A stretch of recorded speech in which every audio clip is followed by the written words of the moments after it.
এমন এক অনুভূতি যেটা আমরা চাই বা না চাই, আমাদের জীবনে এটা অবশ্যই আসবে। আমাদের মনকে বিব্রত করে তুলবে, আমাদের মনকে বিচলিত করে তুলবে।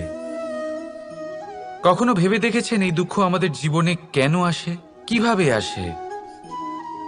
যদি আপনি মন দিয়ে চিন্তা করেন তাহলে আপনি বুঝতে পারবেন যে এই দুঃখের অনুভূতি পরিস্থিতির থেকে বেশি মানসিকতার থেকে বেশি আশেপাশের লোকজনের সাথে জড়িয়ে।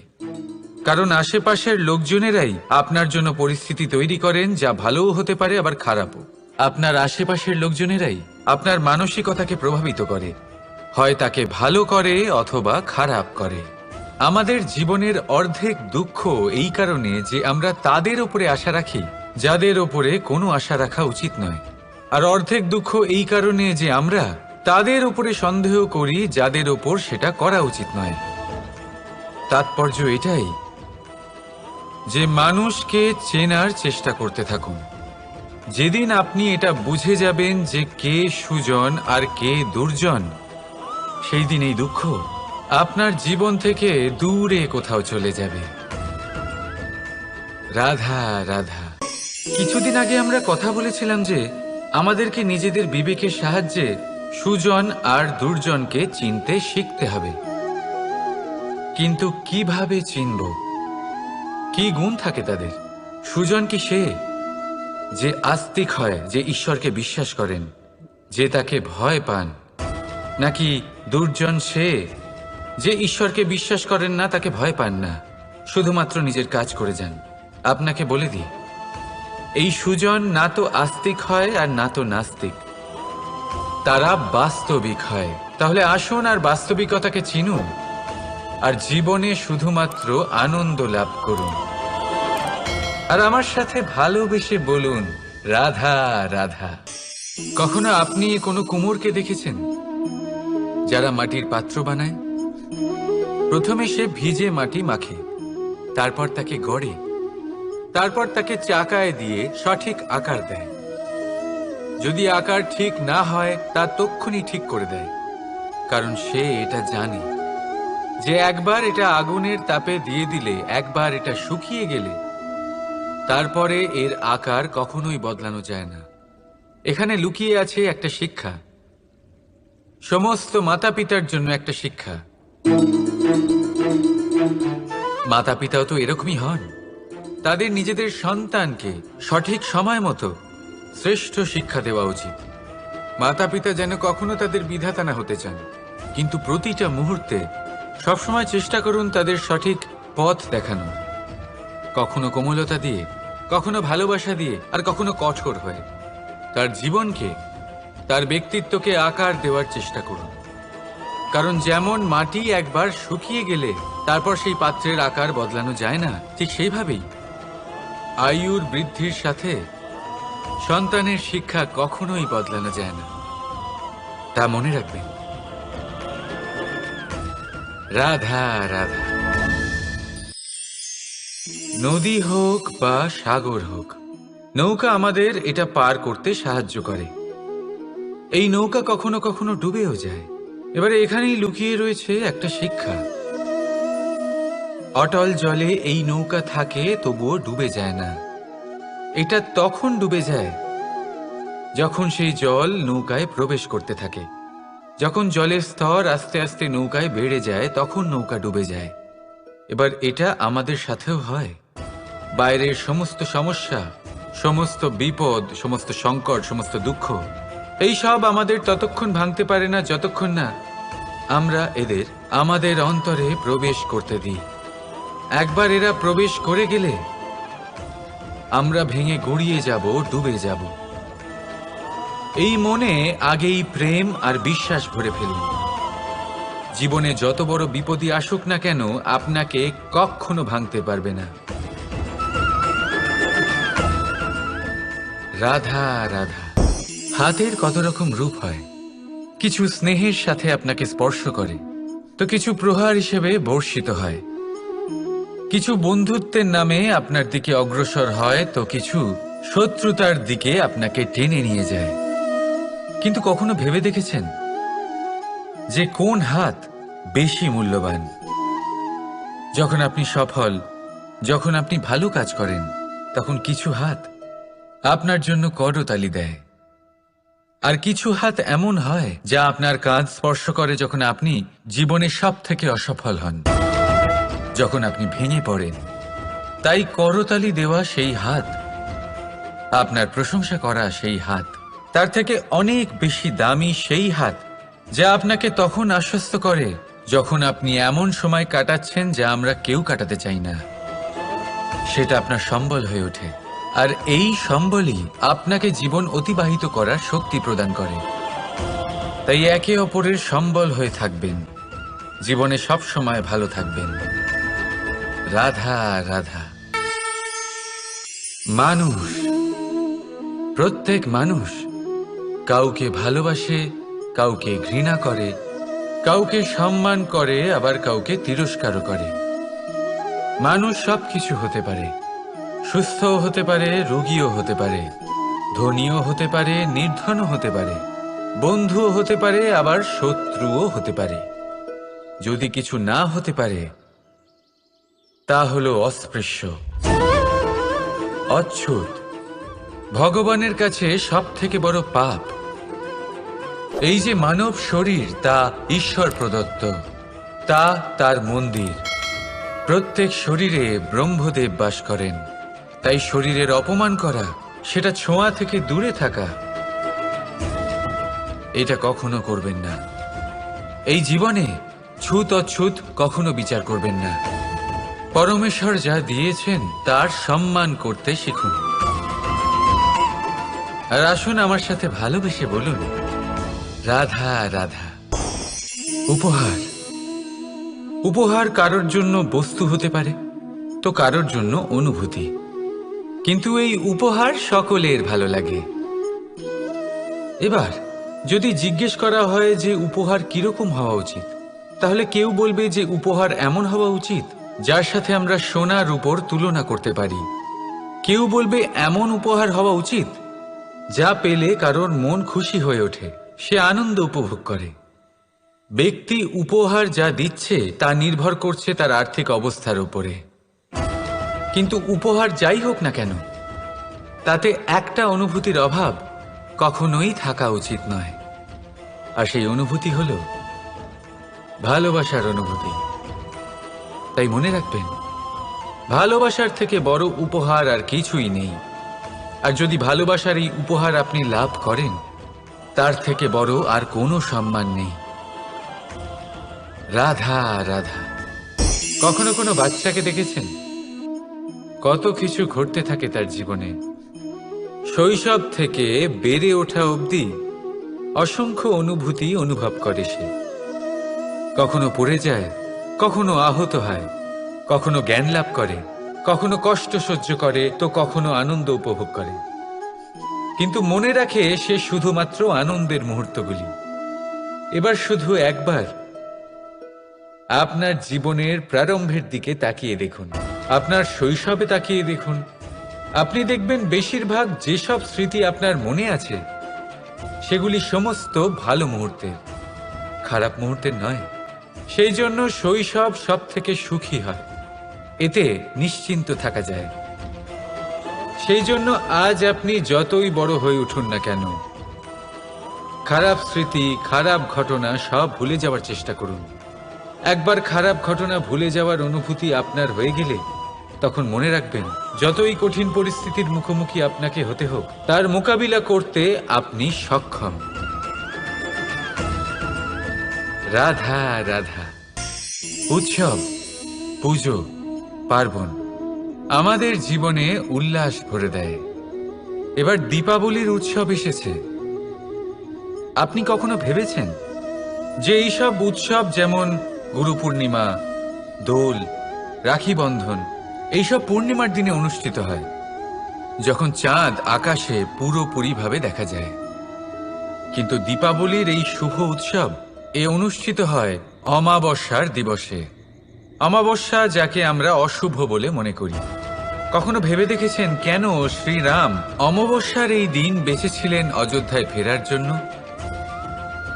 একদিন পরে বা একদিন আগেও তো আসতে পারতেন উনি, কারণ উনি এই সংসারকে একটা বার্তা পৌঁছে দিতে চেয়েছিলেন যে মুহূর্ত নয়, কর্মই আসল।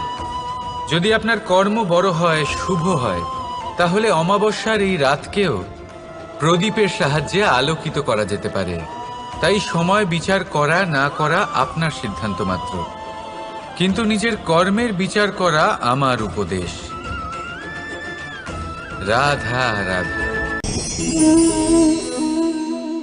আসুন এই ছোট্ট গাছটা দেখুন। এই গাছ আমার কাছে অত্যন্ত প্রিয়। আমি এই গাছটাকে ভীষণ ভালোবাসি। এবার ভাবুন, এই ভালোবাসায় আমি ওকে দিনে যদি 6 বার জল দিই, তাহলে কি ওর বিকাশ ঠিক করে হবে? এটা কি ওর জন্য ভালো হবে? কখনোই নয়। এর শিকড় পচে যাবে, এর শিকড়ের জল গ্রহণ করার ক্ষমতা শেষ হয়ে যাবে। তাহলে কি করা দরকার? দরকার হলো একে সঠিক মাত্রায় জল দেওয়া।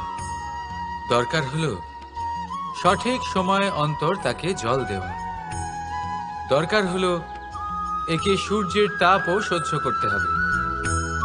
দরকার হলো প্রতিটা কাজ যেন পরিমাণ মতো হয়। এবারে এই ভুল বেশিরভাগ মাতাপিতাই করে ফেলেন। নিজের সন্তানকে এতটাই ভালোবেসে ফেলেন, আর তাতে সন্তানের প্রতিটা ইচ্ছে পূরণ করেন। তারা প্রত্যেকটা জিনিস তাদের দেন, প্রতিবার তাই করেন। আর এইভাবে সন্তানের বিকাশে নিজেই বাধা হয়ে ওঠেন। এরকম করবেন না। এই যাত্রা আপনার সন্তানের। এই যাত্রায় আপনার সন্তানকে অনেক কিছু শিখতে হবে। নিজের ক্ষমতায় কাজ করতে হবে তাদের। করতে দিন। একটা অত্যন্ত গুরুত্বপূর্ণ কথা বলবো আপনাদের, তা আপনারা মনে রাখবেন। প্রেম আর শত্রুতা অধিক হয় তাহলে তা ক্ষতিকর। প্রতিটা বিষয়ে সমতা বজায় রাখুন। আর আমার সাথে ভালোবেসে বলুন, রাধা রাধা। পাদুকা, খড়ম আমাদের জীবনে কতটা গুরুত্বপূর্ণ হয়। যখনই আমরা এটা পায়ে পড়ে হাঁটি, এটা আমাদের রক্ষা করে কাঁটা থেকে, ছোট পাথর থেকে। এটা আমাদের সুরক্ষিত রাখে। কিন্তু যদি এটাকেই আমরা অন্য দৃষ্টিভঙ্গি দিয়ে দেখি, তাহলে এই পাদুকার জন্যই হাঁটার সময় পেছন থেকে আমাদের পায়ে কাদা লেগে যায়। এরকম মানুষও আমাদের জীবনে থাকে, যে থাকে তো আমাদের সাথেই, কিন্তু এরাই আমাদের পিঠ পিছে কাদা ছোড়ে। এবার হাঁটার সময় যখন আপনার পায়ে কাদা লাগে আপনার পাদুকার জন্য, আপনার নজর সেদিকে থাকে না। আপনার নজর থাকে সামনের দিকে, কারণ সেটাই আপনার লক্ষ্য, সেটাই আপনার পথ, আর সেটাই আপনার করা উচিত। তাই মনে রাখবেন, আপনার পা ধরে সেই টানতে পারে যে আপনার পেছনে রয়েছে, আর আপনার নজর সেখানে নয়।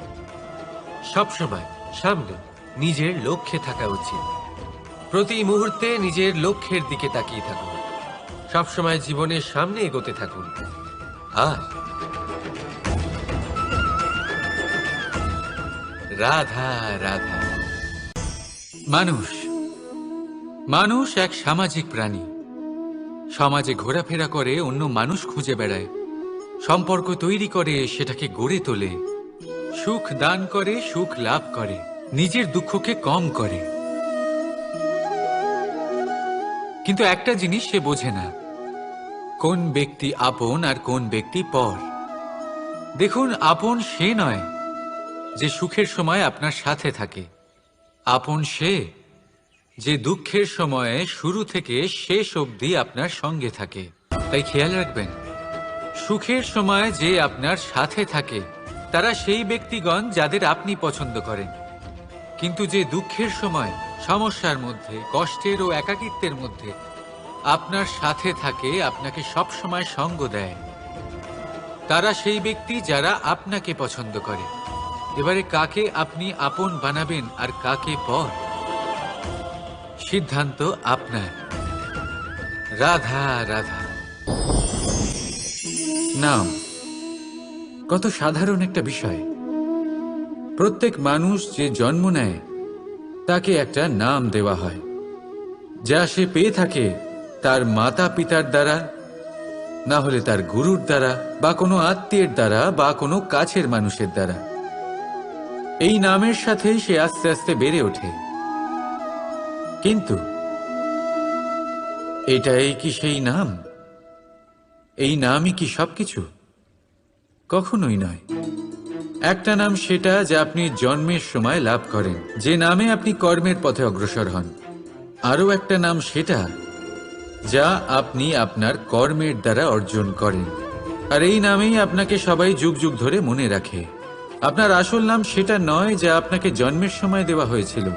আপনার আসল নাম সেটা যেটা আপনি আপনার কর্ম দ্বারা লাভ করেছেন, কারণ সেই লাভের পেছনে প্রচুর প্রয়াস লুকিয়ে থাকে, অনেক পরিশ্রম লুকিয়ে থাকে। কিন্তু যদি আপনি চান যে মানুষ আপনার নাম মনে রাখে, তাহলে আপনাকে কর্মের পথে অগ্রসর হতেই হবে, শুভ কর্ম করতে হবে, অনর্গল চেষ্টা করে যেতে হবে, মহান কাজ করতে হবে।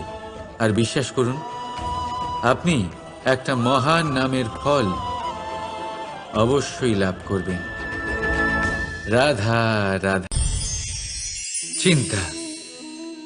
সবাই বলে চিন্তা করা উচিত নয়, কিন্তু চিন্তা সবাই করে। যিনি বৃদ্ধ ব্যক্তি হন, তিনি নিজের অতীতের সাথে বর্তমানের তুলনা করে চিন্তিত থাকেন। একজন যুবক ব্যক্তি ভবিষ্যতের বিষয় চিন্তা করে, নিজের লক্ষ্য কিভাবে পূরণ করা যায় সেই চিন্তায় মগ্ন থাকে। শুধু একজন বালকের না তো তার ভবিষ্যতের চিন্তা থাকে, আর না অতীতের দুঃখ থাকে। আর এরকম কেন? কারণ সে শুধুমাত্র বর্তমান নিয়ে ভাবে, আর তাই সে সব থেকে বেশি সুখী। তাই মনে রাখবেন, যদি আপনি আপনার বর্তমানের বিষয় ভাবেন, তাতে বাঁচেন, সেটাকে ঠিক রাখেন এবং সেটাকে আরো ভালো করে তোলেন, তাহলে আপনার অতীত আর আপনার ভবিষ্যৎ আপনা থেকেই ঠিক হয়ে যাবে। আসুন আমার সাথে ভালোবেসে বলুন, রাধা রাধা। মানুষের কত রকম অনুভূতি হয়, কিন্তু সে সেটাই করে যেটা সে আজ অবধি করে এসেছে, আর এটাই তার সব থেকে বড় ভুল। আপনাকে যদি উদাহরণ দিই, তাহলে একটা গোয়ালা যে ছোটবেলা থেকে একটাই কাজ করেছে, গরুকে চড়িয়েছে, দুধ বের করেছে, সে সারা জীবন সেটাই পাবে, শুধু দুধ। কিন্তু ভেবে দেখুন, যখন এই দুধ কোনো ময়রার কাছে যায়, তখন সে সেটা দিয়ে মালপোয়া বানায়, মাখন বানায়, বিভিন্ন রকমের সুস্বাদু মিষ্টি বানায়, ঘি বানায়। সে বড় কিছু করে, তার বদলে সে বড় কিছু পায়। তাই মনে রাখবেন, যদি আপনি সেটা করেন যেটা আপনি সব সময় করে এসেছেন, তাহলে আপনি সেটাই পাবেন যা আপনি আজ পর্যন্ত পেয়ে এসেছেন। নতুন কিছু করার চেষ্টা করুন, আলাদা কিছু করার চেষ্টা করুন, নিজেকে বদলানোর চেষ্টা করুন, নিজেকে প্রস্তুত করুন, নতুন কিছু করুন। তাই মনে রাখবেন, যদি আপনি এমন কিছু করেন যা এর আগে কেউ কখনো করেনি, তাহলে আপনি এমন কিছু পাবেন যা এর আগে কেউ কখনো পায়নি। তাই নতুন উপায়, নতুন চেষ্টার দ্বারা নতুন কর্মের পালন করুন, নতুন চিন্তা নিজের ভেতরে জাগ্রত করুন, কারণ এই চিন্তাই সত্য হয়ে আপনার জীবনে আসবে। রাধা রাধা। যদি আমি আপনাকে জিজ্ঞেস করি যে এই সংসারে সব থেকে মাহাত্ম্যপূর্ণ বস্তু কি, তাহলে আপনি বলবেন জল। আর একদম ঠিক বলবেন। কিন্তু কোন কারণে? এই জন্য যে সে আমাদের জীবন দান করে, এই জন্য যে সে আমাদের তৃষ্ণা মেটায়, নাকি এই জন্য যে আমাদের দৈনিক কাজ থেকে শুরু করে আমাদের মৃত্যু অবধি কাজে আসে, সব কাজে আমাদের সাহায্য করে?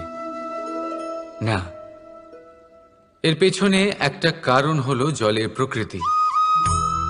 ভেবে দেখুন, সমুদ্রের এই জল সূর্যের তাপ সহ্য করে বাষ্পীভূত হয়, তারপর উপরে গিয়ে মেঘে পরিণত হয়, তারপর সেই মেঘ রূপে প্রবাহিত হয়ে কোনো পর্বতের সাথে ধাক্কা খেয়ে বর্ষা হয়ে এই পৃথিবীতে বর্ষিত হয়। আর এই পৃথিবীর ধূলিকণা এর মাটিকে নিজের মধ্যে ধারণ করে। মানুষের দ্বারা, অন্য প্রাণীর দ্বারা যে ময়লা ছড়িয়ে পড়েছে তাকে নিজের মধ্যে ধারণ করে, আর তারপর ফের অগ্রসর হয়ে পড়ে সমুদ্রের দিকে, সমুদ্রে মিশে যায়। কিন্তু তবুও আবার বাষ্পীভূত হওয়ার সময় সেই ময়লাকে সে সেখানেই ফেলে যায়, সেই ময়লাকে নিজের সাথে নিয়ে যায় না। ব্যাস, এটাই জলের প্রকৃতি, যা তাকে মহান করে তোলে। আপনিও আপনার জীবনে আপনার কর্ম করুন, মহান কর্ম করুন, ভালোভাবে করুন, কিন্তু সেই কর্মের সাথে যে অহংকার আসে সেটা নিজের মধ্যে প্রবেশ করতে দেবেন না। তার থেকে ওপরে উঠুন। আপনি নিজেকে জলের মতো হালকা অনুভব করবেন। রাধা রাধা। এই সংসারে যেই জন্মগ্রহণ করে কিছু না কিছু অবশ্যই শেখে, এবং তার জন্য থাকে তার গুরুর অবদান। এবার এই গুরু কে হবেন তা আমরা নির্বাচন করি। হয়তো তিনি আমাদের মাতা পিতা হতে পারেন, হয়তো বন্ধু হতে পারেন, হয়তো দাদাও হতে পারেন, আদর্শ হতে পারেন, বা হয়তো গুরুকুলের শিক্ষাকর্তা গুরুও হতে পারেন।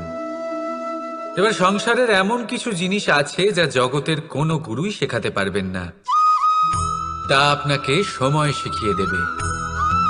কারণ এই সংসারে সময়ের থেকে বড় গুরু আর কেউ হয় না। এবার সময় আর গুরুর মধ্যে একটা সাদৃশ্য আছে আর একটা তফাতও আছে। সাদৃশ্য হলো যে সময় আর গুরু দুজনেই আপনাকে শেখায়। তফাতেই যে গুরু প্রথমে আপনাকে শিক্ষাদান করে, তারপর আপনার পরীক্ষা নেন। সময় প্রথমে আপনার পরীক্ষা নেয়, তারপর আপনাকে শিক্ষা দেয়। এবার শিক্ষা লাভ করে পরীক্ষা দেওয়া আর পরীক্ষা দিয়ে শিক্ষা লাভ করা এই দুই ভিন্ন বিষয়। আর সব সময় মনে রাখবেন, এই সময়ের থেকে আপনি যা শিক্ষা লাভ করবেন তা সব সময় যত্ন করে আপনার কাছে রেখে দেবেন। কারণ সময়ের থেকে বড়, সময়ের থেকে দামি, সময়ের থেকে অত্যন্ত আধুনিক আর কোনো গুরু নেই। রাধা রাধা। প্রেম আর চাওয়া একই মনে হয়, তাই না? কিন্তু আসলে এরা আলাদা। এদের মধ্যে অনেক তফাৎ আছে। দেখতে গেলে প্রেম আর চাওয়া কখনোই এক হতে পারে না। এবার যদি আপনাকে আমি এক উদাহরণ দিই, যদি আপনি এই ফুলকে চান, তাহলে আপনি এটাকে তার ডাল থেকে ছিঁড়ে আপনার কাছে রেখে দেবেন। কিন্তু যদি আপনি একে ভালোবাসেন, তাহলে আপনি প্রতিদিন এসে এটার শিকড়ে জল দেবেন, যাতে সে আরো প্রস্ফুটিত হয়। শুধু এটাই তফাৎ চাওয়া আর প্রেমের মধ্যে। চাওয়া স্বার্থ হয়ে ওঠে, যেখানে প্রেম প্রেম পরমার্থ হয়ে ওঠে। তাই কাউকে না চেয়ে ভালোবাসুন, জীবন ধন্য হয়ে উঠবে। রাধা রাধা। এই বস্ত্র দেখছেন আপনি? এর কারুকার্য, এর রং, এর সৌন্দর্য কতটা মনোরম, কত স্বচ্ছ, কত নিপুণ এই কারুকার্য। এবার এটাকে আমরা একটু ভেতর থেকে দেখি।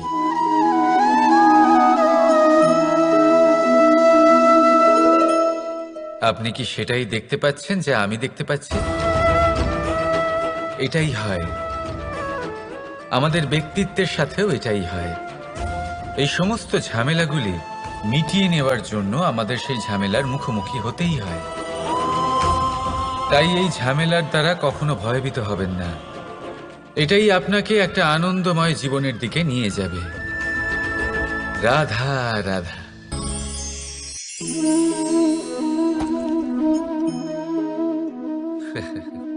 আপনি কি কখনো কোনো গাছের গায়ে পাথর ছুঁড়ে মেরেছেন?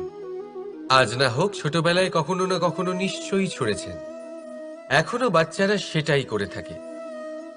কিন্তু আপনি কি কখনো ভেবে দেখেছেন যে কেন সেই গাছের ওপরই পাথর ছুঁড়ে মারা হয় যাতে ফল থাকে? কোনো সাধারণ বা ফলবিহীন গাছের ওপর এত পাথর কেন ছোড়া হয় না? কারণ খুবই সহজ। আমরা ফল খেতে চাই, আর সেটা পারার জন্য আমরা পাথর ছুঁড়ে সেগুলিকে প্রাপ্ত করার চেষ্টা করি। আর অন্যদিকে সেই গাছ এই পাথরের রূপে বিরোধিতা সহ্য করে, তবুও সেখানেই দাঁড়িয়ে থাকে যেখানে তার অবস্থান। সেই ফল আমাদের দিতে থাকে যা সর্বদা আমাদের দিয়ে এসেছে, আর সেই জন্যই সে আমাদের কাছে মূল্যবান। তাই মনে রাখবেন, আপনার জীবনেও এরকম অনেক মানুষ আসবেন বা হয়তো এখনই আছে, যারা আপনার বিরোধিতা করেন, যারা আপনার জীবনে সংকট ডেকে আনেন, আপনাকে দোষারোপ করেন, কিন্তু আপনার নজর সেদিকে থাকা উচিত নয়। তাই একটা গুরুত্বপূর্ণ সত্য সবসময় মনে রাখবেন, সেই গাছের ওপরেই পাথর এসে পড়ে যে ফল ধারণ করে, যে মূল্যবান হয়। রাধা রাধা। আপনি জীবনে কখনো দেখে থাকবেন অথবা শুনে থাকবেন যে মানুষ যখন দুধ পান করে তার মধ্যে যদি কোনো মাছি এসে পড়ে, সে আর সেটা পান করে না, সেই দুধকে কোথাও ফেলে দেয় সে। কিন্তু ভেবে দেখুন, এখানে পরিস্থিতি একটু আলাদা হলে, দুধের বদলে ঘি থাকলে মানুষ কি করে? সেই ঘি ফেলে দেয় না, সেখান থেকে মাছিটাকে বের করে ফেলে দেয়। এটা দিয়ে আমরা কি শিক্ষা পেলাম? এটাই যে এখানে মাছি গুরুত্বপূর্ণ নয়, গুরুত্বপূর্ণ হলো সেই খাবার, ঘি। এবারে ভাবুন, দুধ আর ঘি এই দুই উৎপন্ন হয় গরু থেকে, তাহলে বেশি মাহাত্ম্য ঘিকে কেন দেওয়া হয়? তার কারণ, যে যত বেশি তাপ সহ্য করে সে তত উৎকৃষ্ট হয়, সে ততটা মূল্যবান হয়, এতটাই মূল্যবান যে যদি তাতে কোনো দোষও থাকে মানুষ সেটা গ্রাহ্য করে না। তাই মনে রাখবেন, এই পুষ্টি অপুষ্টি এ শুধুই নামমাত্র, কিন্তু পরিশ্রম করা, সংঘর্ষ করা, তাপ সহ্য করা, এটা মানুষের অনুভূতি। তাই নাম নিয়ে না ভেবে অনুভূতির ওপরে মনোনিবেশ করুন, তাকে গুরুত্ব দিন। আর আসুন আমার সাথে ভালোবেসে বলুন, রাধা রাধা। ঈশ্বর লতা পাতাকে দাঁড়িয়ে থাকার শক্তি দেননি, ঈশ্বর এই শক্তি দিয়েছেন বৃক্ষকে। এই লতা পাতা বৃক্ষের সাহায্যে দাঁড়িয়ে থাকে, তাতেই বিকশিত হয়। এবার এই লতা পাতা দুই ধরনের হয়। প্রথম সে যে এই বৃক্ষতে বিকশিত হয়, ফুল ফুটিয়ে তোলে, নিজেকেও সুন্দর বানায়, বৃক্ষকেও সুন্দর বানিয়ে তোলে। দ্বিতীয় সে যে বৃক্ষকে পুরোপুরি শুকিয়ে দেয়, তার প্রাণ শক্তি তার থেকে কেড়ে নেয়, আর শেষে নিজেও ধ্বংস হয়ে যায়। তাই মনে রাখবেন, যে ব্যক্তি সবসময় আপনার সাথে থাকে, সবসময় আপনার সম্বল হয়ে থাকে, সবসময় সে আপনাকে সাহায্য করে, আর যদি আপনি তার সাথে ছলনা করেন, আপনার অন্ত নিশ্চিত। এরকম কখনো করবেন না। সেই ব্যক্তিকে ভালোবাসা দিন, সম্মান দিন, আর আমার সাথে প্রসন্ন হয়ে বলুন, রাধা রাধা। যখনই আমরা প্রসন্ন হই, কোনো শুভ অনুষ্ঠান থাকে, আমরা সাফল্য লাভ করি, আমরা সবার আগে আপনজনদের মিষ্টিমুখ করাই। আর এটা ভালোই, মিষ্টিমুখ করালে মনও মিষ্টি হয়ে যায়। কিন্তু এই মিষ্টতা শুধুমাত্র মিষ্টির মধ্যে থাকে না, কারণ এ স্বাদ নয়, এ এক অনুভূতি। জিহ্বার স্বাদ গলায় গেলেই শেষ হয়ে যায়, সেখানে অনুভূতির স্বাদ সারা জীবন মনে থেকে যায়। তাই আপনি যখনই আপনজনদের মিষ্টিমুখ করাবেন, শুধু সেই মিষ্টি দিয়ে কেন, যা কিছুক্ষণের জন্যই থাকে, সেই অনুভূতির দ্বারা, সেই মিষ্টি কথার দ্বারা, সেই মিষ্টি ব্যবহারের দ্বারা সবাইকে খুশি করুন। মানুষ সারা জীবন মনে রাখবে, না থাকবে কোনো তিক্ততা, আর না থাকবে কোনো শত্রুতা। দেখবেন, এইভাবেই আপনি আরো একটা সুযোগ পেয়ে যাবেন মিষ্টি মুখ করার। রাধা রাধা। আপনি এটা দেখতে পাচ্ছেন? আপনি নিশ্চয়ই ভাবছেন এটা জট কি করে বাঁধলো। তার কারণ এই হলো, আমি এই সুতো ঠিক করে গুছিয়ে রাখতে পারিনি। এটার দুটো দিক একসাথে জড়িয়ে গেছে, আস্তে আস্তে পুরোটা জড়িয়ে গেল, আর তারপর দেখুন এমন একটা জট পেকে আছে যে আমি কিছুতেই বুঝতে পারছি না এটাকে খুলবো কিভাবে। তাই মনে রাখবেন, যদি কোনো লম্বা সুতোকে ঠিক করে গুছিয়ে না রাখেন, তাহলে সেটা জড়িয়ে যাবে। এইভাবেই আমাদের জীবনে আমাদের জিহ্বা, আমাদের কথা, যদি এই জিহ্বা আপনারা সামলে না রাখতে পারেন তাহলে শুধুমাত্র কষ্ট পাবেন। তাই নিজের শব্দ এর ওপরে নিয়ন্ত্রণ রাখুন, সর্বদাই ভালো হবে। আর আসুন আমার সাথে ভালোবেসে বলুন, রাধা রাধা। সমুদ্র মন্থন, আমরা সবাই জানি এ কিভাবে হয়েছিল। এই মন্থন থেকে কি কি পাওয়া গেছিল? অসংখ্য রত্ন পাওয়া গেছিল, বিষ পাওয়া গেছিল, অমৃত পাওয়া গেছিল। ঠিক সেইভাবেই আমাদের ভেতরেও একটা বিশাল সমুদ্র রয়েছে, যাকে আমরা নাম দিয়েছি মন। যদি এই মনের মন্থন করা হয় তাহলে এই মন থেকে বিষও বেরোতে পারে আর অমৃতও বেরোতে পারে। তাই মনে রাখবেন, আপনার যে এই জিহ্বা রয়েছে তা বিষও নির্গত করতে পারে, আবার অমৃত। খারাপ কিছুও করতে পারে, যদিও আপনার মনস্কামনা খারাপ নাও হয়। তাই সবসময় যখন আপনার মুখ থেকে শব্দ উচ্চারণ করবেন, এই মনের মন্থন করে তা করুন। আর আমার সাথে ভালোবেসে বলুন, রাধা রাধা। এই ডাল দেখুন, এই সুন্দর পুষ্প দেখুন। এই ডালের সৌন্দর্য হলো এই পুষ্প, আর এই পুষ্পের মেরুদণ্ড হলো এই ডাল। এবার কল্পনা করুন, যদি এই ডাল থেকে এই পুষ্পকে ছিঁড়ে নেওয়া হয়, তাহলে আপনি যাই করুন না কেন পুনরায় জোড়া লাগাতে পারবেন না। এবার যদি এটা আমাদের জীবনে হয়, আমাদের মানুষের, আমরা যদি কিছু পাই তাহলে সেটা সুরক্ষিত রাখি, আর যদি সেটা হারিয়ে ফেলি তাহলে দুঃখে জর্জরিত হই। এবার ফিরে আসি প্রকৃতির কথায়। দেখা যাক প্রকৃতি আমাদের কি শেখায়। এবার যদি এই পুষ্প এই ডালটা থেকে ছিঁড়ে যায়, আর যদি এই ডাল সবল থাকে, তাহলে কিছুদিন পরেই এই ডালে আবার নতুন ফুল ফুটবে। এবার এটা আমাদের জীবনেও ঘটবে, নিশ্চয়ই ঘটবে। সেটাই প্রকৃতি। সেই জন্য জীবনে আপনি যা হারিয়েছেন সেটার বিষয় না ভেবে, যা ফেলে এসেছেন তার বিষয় না চিন্তা করে, ভবিষ্যতে যা আপনি যত্ন করে রাখতে পারবেন, সাবধানে রাখতে পারবেন, সেগুলির প্রতি একাগ্র হন। বিশ্বাস করুন, এই মনরূপী ডালের ওপর সুখের ফুল সব সময় ফুটবে। রাধা রাধা। বৃক্ষের বীজ একটা সর্ষের দানার থেকেও ছোট হয়, কিন্তু যখন এটা বড় হয় তখন একটা বট গাছের মতো বৃহৎ আর মহান হয়ে ওঠে। গঙ্গা নদী, এর প্রারম্ভ হয় একটা ছোট্ট আর সরু স্রোত দিয়ে, তারপর সেটা বড় ধারায় বদলে যায়, তারপর সেটা নদীতে বদলে যায়, আর তারপর মহানদীতে পরিবর্তিত হয়। আপনি কি বুঝতে পারছেন যা আমি আপনাকে বোঝানোর চেষ্টা করে চলেছি? আমি আপনাকে বোঝাতে চাইছি যে প্রারম্ভ করার জন্য মহান হওয়ার কোনো প্রয়োজন নেই, কিন্তু হ্যাঁ, মহান হওয়ার জন্য প্রারম্ভ করা অত্যন্ত প্রয়োজনীয়। তাই শুরু করুন। আপনার ক্ষুদ্র এই প্রারম্ভ আপনার জন্য বৃহৎ হয়ে উঠতে পারে। শুরু করেই দেখুন না, আপনার গন্তব্য আপনার জন্য অপেক্ষা করে আছে। রাধা রাধা।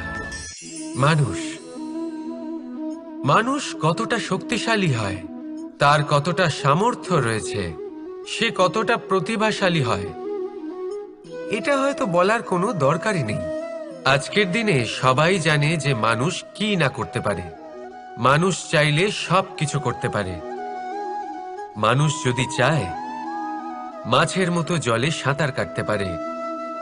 মানুষ যদি চায় হিমালয়ের মাথা নত করতে পারে। মানুষ যদি চায় সমুদ্র থেকে মুক্ত সংগ্রহ করতে পারে। মানুষ যদি চায় তাহলে আকাশের পাখির মতো বিচরণ করতে পারে। মানুষ চাইলে সব কিছু পেতে পারে। সে জ্ঞান, সম্পত্তি, পরিবার, সাফল্য, সব কিছু। যদি কিছু থাকে যেটা সে গ্রহণ করতে চায় না, সেটা হলো তার দোষ, তার ভুল। দিয়ে যেতে পারবেন আর আমার সাথে ভালোবেসে বলুন, রাধা রাধা। ধন আর মানুষের মনের মধ্যে একটা সম্পর্ক রয়েছে। সেই একই সম্পর্ক রয়েছে সুযোগ আর প্রয়াসের মধ্যে। মানুষ বলে, যদি আমি একটু ধন লাভ করি তাহলে আমি কিছু করতে পারি। ধন বলে, যদি তুই কিছু করিস তবে তোর কাছে আমি আসব। মানুষ বলে, আমি কোনো সুযোগ পেলে তবেই তো চেষ্টা করব। আর সুযোগ বলে, তুই প্রয়াস কর তবেই তো আমি দেখা দেব। সবসময় জীবনে সেই কামনা করবেন না যা আপনি অন্য কারোর থেকে বা এই সংসারের থেকে নিয়তির সাহায্যে পেতে পারেন। মনোসংযোগ করুন নিজের কর্মের ওপর। মনোসংযোগ করুন তার ওপর যা আপনার হাতে আছে। অনবরত চেষ্টা করুন, না কোনো আশা করে, না কোনো আকাঙ্ক্ষা নিয়ে।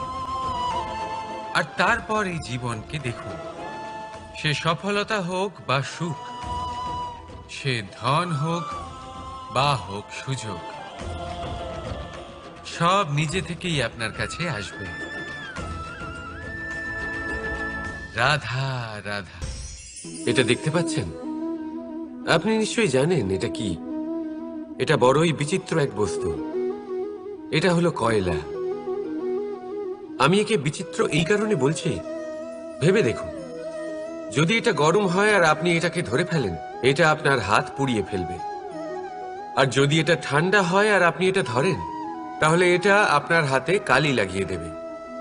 অর্থাৎ যে কোনো পরিস্থিতিতেই, যে কোনো রূপেই থাকুক না কেন, গরম হোক অথবা ঠান্ডা, এটা কোনো না কোনো ভাবে আপনার ক্ষতি অবশ্যই করবে। এরকমই হয় খারাপ মানুষজন, বদসঙ্গ, ঠিক কয়লার মতো।